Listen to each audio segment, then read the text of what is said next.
debat calon wakil presiden di mana masing-masing cawapres Muhaimin Iskandar, Gibran Rakabuming Raka dan juga Mahfud MD akan memaparkan adu gagasan soal ekonomi, keuangan, investasi, pajak, perdagangan, pengelolaan APBN, APBD, infrastruktur dan perkotaan. Kita lanjutkan lagi diskusi bersama perwakilan tim ses di studio Kompas TV. Nah, bicara soal ada perdebatan hangat juga ya beberapa waktu terakhir ini, misalnya Caimin yang bilang bahwa kalau pajaknya yang bayar tol salah satunya tukang becak waktu itu berdiskusi, tapi nggak dirasakan. Tapi kan ini dibantah oleh pasangan nomor urut 2 dan 3. Sebenarnya gimana sih itu tuh? Sebenarnya pesan yang ingin disampaikan oleh Gus Muhaimin, jangan sampai rakyat kecil yang membayar pajak dinikmati oleh orang-orang yang kaya. Akhirnya apa?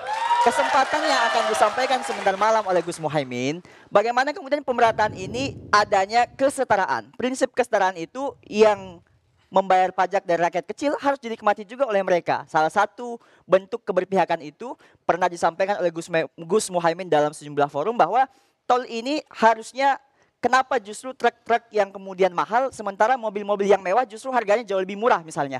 Keberpihakan dan kesetaraan ini yang kemudian kita anggap perlu dilakukan perubahan.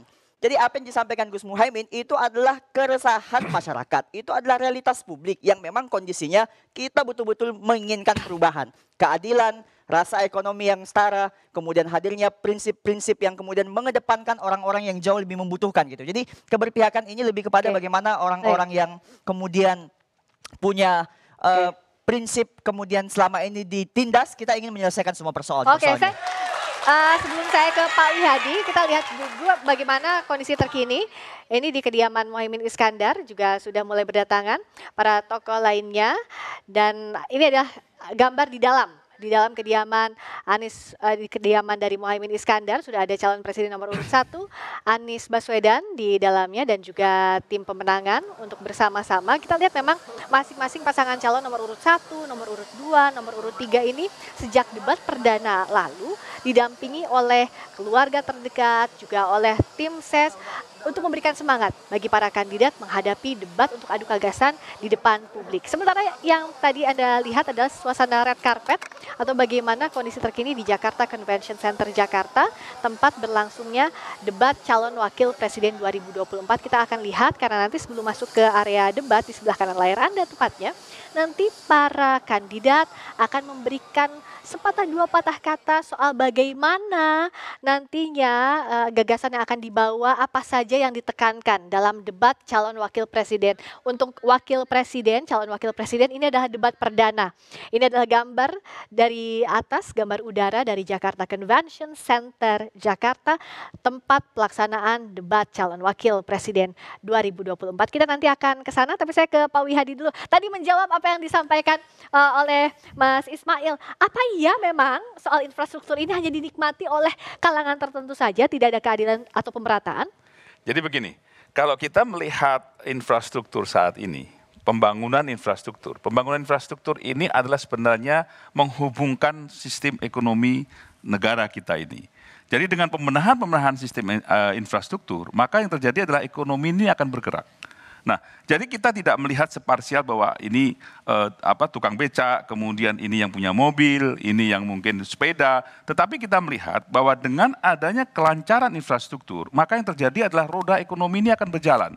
Nah, tentunya yang nantinya sebagai tukang becak itu nanti akan bisa menikmati juga jalan tol, karena dengan ekonomi yang berjalan, dengan adanya infrastruktur yang menyambung, bersambung, maka sistem daripada perekonomian kita ini akan berjalan dengan baik. Dan ini ada peningkatan GDP ini ada salah satunya adalah kelancaran daripada infrastruktur barang dari angkutan barang dari satu tempat ke tempat yang lain, dan kemudian ini adalah merupakan sesuatu hal yang terjadi untuk kebutuhan peningkatan ekonomi. Jadi peningkatan ekonomi jangan kita melihat sekarang ini sebagai tukang becak, tidak. Tapi nantinya tukang becak ini akan punya mobil, akan punya ini karena ada peningkatan ekonomi. Nah, ini yang kita harus dorong dulu adalah dengan adanya infrastruktur itu dulu. Oke. Nah, kalau misalnya dari paslon nomor urut 3, Mas Bagas, sebenarnya infrastruktur di era Pak Jokowi ini sudah on the track atau belum? Sudah memberikan pemerataan atau keadilan sesuai dengan tujuannya atau belum? Ya, terima kasih Mbak. Dari sisi Pak Ganjar dan Pak Mahfud sendiri kan sebenarnya Pak Ganjar tuh satu perahu ya dengan Pak Jokowi selama ini. Jadi kita melihat bahwasannya pentingnya infrastruktur itu ke depan bagi kemajuan ekonomi Indonesia. Karena tidak bisa dikesampingkan bahwasanya dengan adanya infrastruktur yang baik untuk masalah transportasi itu akan menurunkan kos dari barang-barang. Dan sehingga kalau kos-kos barang-barang ini bisa terukur dengan ada infrastruktur yang baik, otomatis apa? Rakyat dari level paling tinggi maupun paling rendah akan merasakan manfaatnya. Dari apa? Dari pemerataan ekonomi. Akibat adanya apa? Akibat adanya infrastruktur yang baik, utamanya di sektor transportasi. Dan sejauh ini sudah berjalan dengan baik menurut Mas Terus Bagas? harus terus berkembang karena bagaimanapun Indonesia ini sangat luas. Otomatis bagaimana improve bagi setiap pembangunan infrastruktur sampai saat ini harus terus ditingkatkan. Apalagi kita 17.000 pulau ya, tidak mungkin semuanya bisa dihubungkan hanya dengan jalan dan lain sebagainya. Infrastruktur di sektor maritim maupun di sektor udara harus terus ditingkatkan. Oke, itu tadi dari masing-masing pasangan nomor urut 1, 2, dan 3, tepuk tangannya. Nah, yang lainnya juga kalau kita, semangat sekali semuanya, terima kasih banyak. Kita lanjutkan lagi ya dialognya bersama dengan para tim ses. Nah, kalau dari masing-masing pasangan calon ya, tadi saya ke paslon nomor 1 dulu, sekarang saya ke Pak Wihadi. Kalau dari Mas Gibran, misalnya tema perkotaan ini sudah bisa dikatakankah sudah dikuasai oleh Mas Gibran selama menjabat sebagai wali kota Solo? Apa sih sebenarnya yang mau dibawa ke level nasional? Tema apa? Ke perkotaan? Perkotaan. Jadi begini, Mas Gibran ini sebagai seorang wali kota, jadi Solo itu boleh dikatakan pertumbuhan ekonominya cukup bagus. Dan kita melihat di situ pada Solo pada saat ini dengan adanya, sebenarnya Solo tidak mempunyai satu resources seperti daerah-daerah lain, adalah suatu kota, tetapi justru dengan pertumbuhan ekonomi yang bagus saat ini, dan saya kira tinggi juga pertumbuhan Solo. Terus kemudian juga Mas Gibran juga membuat adanya Solo Technopark juga di sini. Artinya menuju kepada industrialisasi juga di dalam kota Solo. Jadi akhirnya bahwa Mas Gibran paham sekali mengenai masalah bagaimana setumbuhnya sebuah kota. Jadi persiapan itu setiap harinya adalah apa yang sudah ditingkatkan oleh Mas Gibran di kota Solo. Jadi saya kira ini adalah merupakan satu hal yang sudah menjadi suatu rutinitas Mas Gibran untuk bagaimana suatu sistem perkotaan ini menjadi sistem kota yang maju. Oke, nah kalau dari pasangan nomor urut 3, dari 3 pilar tadi, mana yang akan jadi prioritas utama? Tapi tahan dulu, nanti sesaat lagi kami akan kembali tetap di jelang debat calon wakil presiden 2024 tadi, pasangan nomor urut 1, 2, sekarang 3, Mas Bagas. Jadi dari 3 pilar tadi, mana yang paling jadi prioritas untuk dilaksanakan terlebih dahulu? Ya, tiga-tiganya sebenarnya prioritas ya Pak. Seperti contoh untuk menggunakan anggaran secara efektif dan efisien dengan cara salah satunya meningkatkan pendapatan negara melalui berbagai macam pemasukan. Itu juga sangat penting sekali. Karena apa? Dengan adanya penggunaan anggaran negara yang efektif dan efisien, otomatis kita akan bisa mampu meningkatkan efektivitas dan efisiensi dari perkembangan ekonomi itu sendiri. Dan yang kedua tuh tadi saya sebutkan adalah percepatan digitalisasi. Bagi program-program layanan pemerintah. Kita punya nanti namanya KTP Sakti, dengan adanya hanya ada satu KTP Sakti, itu bisa bermanfaat untuk semua program pemerintah ke depan.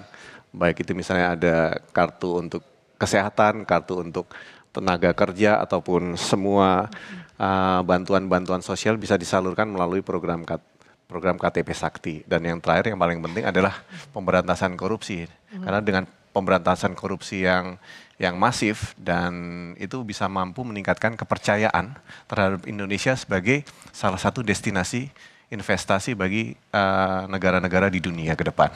Oke, itu tadi dari pasangan nomor urut 1, 2, 3. Berikutnya kita akan dalami lagi soal salah satu tema debat ekonomi digital dan juga digitalisasi. Kalau dari paslon nomor urut 1 sebenarnya apa yang bisa masyarakat langsung ngeh begitu? Apa program unggulan soal ekonomi digital ini dalam rangkaian kata yang sederhana? Saya kalau bocorkan, nanti nggak jadi surprise disampaikan oleh Gus Imin malam ini. Tetapi saya kasih gambaran besarnya bahwa problematika bangsa kita ini kan sebenarnya produk digital ini sudah ada. Kemasannya sudah dinikmati oleh masyarakat. Tetapi isi produknya hampir semuanya produk luar negeri.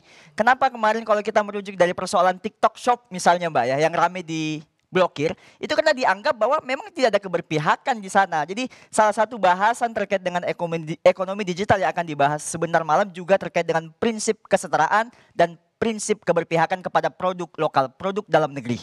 Oke, kalau dari paslon nomor urut 2, sudah begini, seberapa berpihakkah soal kebijakan ekonomi digital dan apa yang akan dilanjutkan? Ya, pertama-tama memang UMKM itu merupakan suatu industri kerakyatan dan itu akan kita dorong UMKM itu untuk melakukan digitalisasi. Jadi seringkali UMKM itu di dalam melakukan pemasarannya, mereka itu kesulitan. Nah, kita dorong dengan digitalisasi itu sehingga UMKM ini akan melakukan digitalisasi dan mereka akan memperjualkannya dengan sistem digital. Jadi saya kira ini adalah memotong jalur distribusi dan dengan digital itu UMKM itu akan tumbuh. Dan UMKM tumbuh tentunya pendapatan daripada GDP itu akan meningkat seperti target kita semuanya. Jadi saya kira digitalisasi dalam masalah UMKM ini adalah merupakan digitalisasi yang mutlak dan kita harapkan generasi muda itu juga bisa melakukan dengan UMKM ini dan juga dengan industri-industri yang ada seperti ini. Jadi, kalau dari Mas Bagas apa yang bisa langsung menyentuh ke rakyat soal ekonomi digital ini? Kalau berbicara dengan Pak Ganjar dan Pak Mahfud ini beliau berdua tuh tipikalnya langsung konkret, Mbak. Jadi di dalam ekonomi digital itu yang paling penting kan infrastrukturnya. Jadi ada salah satu program yang sangat penting dari Pak Ganjar dan Pak Mahfud ini adalah Zero Blank Spot. Di mana seluruh daerah di Indonesia saat insya Allah beliau berdua menjabat ini tidak akan ada yang ketinggalan tentang internet di daerah manapun. Karena terbukti kemarin internet ini sangat membantu daerah-daerah. Sewaktu Pak Ganjar memulai kampanyenya beliau di Merauke, disampaikan ada seorang anak muda yang membantu proses persalinan ibu-ibu ini berdasarkan dari YouTube. Jadi itu ternyata apa? Ternyata digitalisasi sangat penting, apalagi dengan adanya ekonomi digital dan ekonomi kreatif yang menjadi salah satu pilar utama ekonomi Indonesia ke depan, itu juga langsung diwujudkan dalam langkah nyata. Seperti contoh kemarin Pak Ganjar langsung menggunakan hasil karya produk kreatif anak muda Indonesia yang sepatunya namanya Bijak Bumi. Itu adalah pro-nya beliau kepada ekonomi digital dan ekonomi kreatif Indonesia ke depan. Oke, itu tadi dari masing-masing pasangan calon.